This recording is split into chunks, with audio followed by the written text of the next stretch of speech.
Well, I was worried this was going to happen, but I'm on the road right now with my good pal, Racing Nation TV, Kyle Cuthbertson. We are right now at exit 29 in Georgia off of I-75. We're here at the Bigfoot travel stop. No, this is not sponsored content, but I figured I'd buy a T-shirt because it was $5.99. This is not why you clicked on this video, obviously. Kyle Larson has been reinstated to NASCAR. It happened today, just about an hour ago as we're filming this.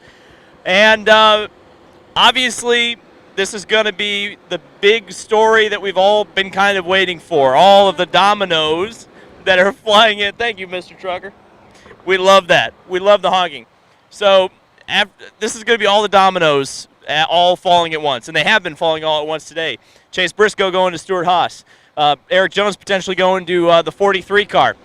It's all kicking off, so let's talk about it. Let's get honked at, and let's get harassed at the Bigfoot Cafe or whatever this thing is called. So starting off, Adam Stern reporting that the 43 car is likely to be filled by Erik Jones. There was a lot of people potentially putting him at Hendrick Motorsports, but that seems to be that he's headed to the 43 car, replacing Bubba Wallace next year, and so certainly that takes yet another driver off of that potential short list at Hendrick. Obviously, the other driver kind of in on that short list is going to be talked about a little bit later. The other major story, and honestly it's going to get overshadowed, is the fact that Chase Briscoe is headed to the number 14 for Stewart-Haas Racing, replacing Clint Bowyer. Now, a lot of people thought that this was where Larson was going to go, but like I said in my video about Clint Bowyer, there was no way, in my mind, that Tony and Ford were going to take a chance on Larson when they had already spent all this money to develop Briscoe. So I think it's a good move. I think Briscoe's one hell of a talent. It's going to be really exciting to see how he develops in the Cup Series. I think he's going to be an excellent racing car driver. And this is the big news. NASCAR has accepted Kyle Larson's request to be reinstated to NASCAR. His reinstatement will begin on January 1st, 2021.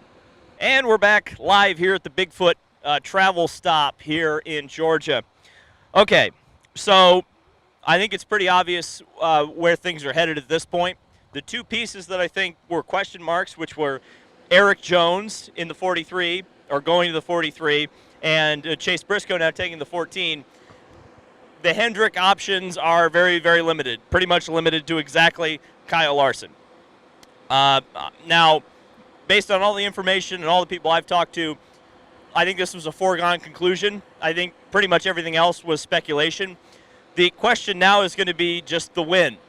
And it's interesting, too, because the way NASCAR has done this is they're going to reinstate him at the beginning of next year. So I guess my question mark, and I may be proven wrong tomorrow, is when will Hendrick make the announcement public? Will it be tomorrow? Will it be January 1st? Will it be January 2nd? Will they do it at championship weekend?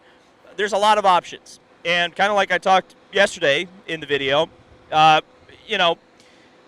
think in a lot of ways, NASCAR, Hendrick Motorsports, Chevrolet, everybody who's going to be involved with this wants this to be pretty much a foregone conclusion, to the point where when they announce it, you almost kind of want it to be a no duh and not a and not so much of a shock. I think there was a lot of potential with all the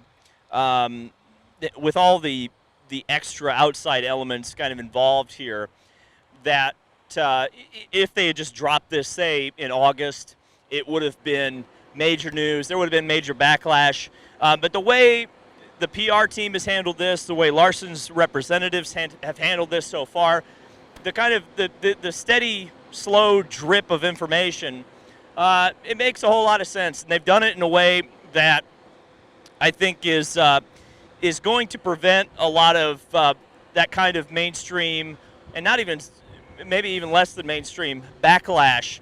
I mean, there's certainly still going to be some of it. I mean, I still see comments that a lot of people say, hey, look, he's not the real deal. He's lots of people calling him racist. I don't think, and I've never thought that, to be honest with you. It certainly was a bad mistake. There's no doubt about it. But I also don't think it was an irredeemable mistake by any stretch of the imagination. And I think I think it was Racing Nation TV, my camera guy, who said this yesterday.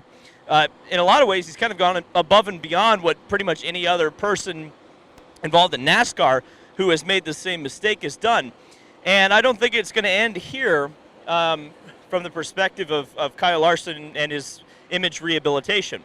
One of the big things that I've been talking about for weeks now, and we kind of had that proven with the kind of discovery by NASCAR Fan Police that he'd been speaking to the Lumar people, is that I think that because the 88 car maybe doesn't have funding for a full year, but certainly Rick Hendrick is not going to suddenly get rid of a fourth charter in his team.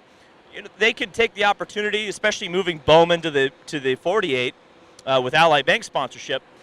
They can take a year, do a lot of positive PR, win a lot of races, I think. I think this is, especially when you look at that Bristol dirt race, I mean, that's early on in the season. You think about Hendrick Motorsports and their propensity to be fast on the super speedways. I mean, consider this. We always talk about the Daytona 500 potentially being not quite as legitimate as we'd like. Guess who you think? Guess which car is usually on the pole at the Daytona 500? Just saying. I'll make that call right now. But yeah, I mean, there's a lot of potential here to work with Kyle Larson, win races, rehabilitate his image, and then going into 2022, I think you'll start to see the sponsorships begin to line back up and be consistent, potentially more than they were at Ganassi. So, in all, it's not how I expected to be talking about this news, but I don't mind that I'm talking about this news because we're going to go to St. Pete here the next couple of days and bring you a lot of great coverage from that. And obviously, if things continue to break, we'll continue to talk about them, even if it's in the Bigfoot truck stop parking lot. So, thank you guys so much for watching. If you appreciate the commitment to the craft, be sure to hit the like button and subscribe for more motorsport content, potentially in wacky places like this. Thank you guys for watching, and I'll see you in the next video.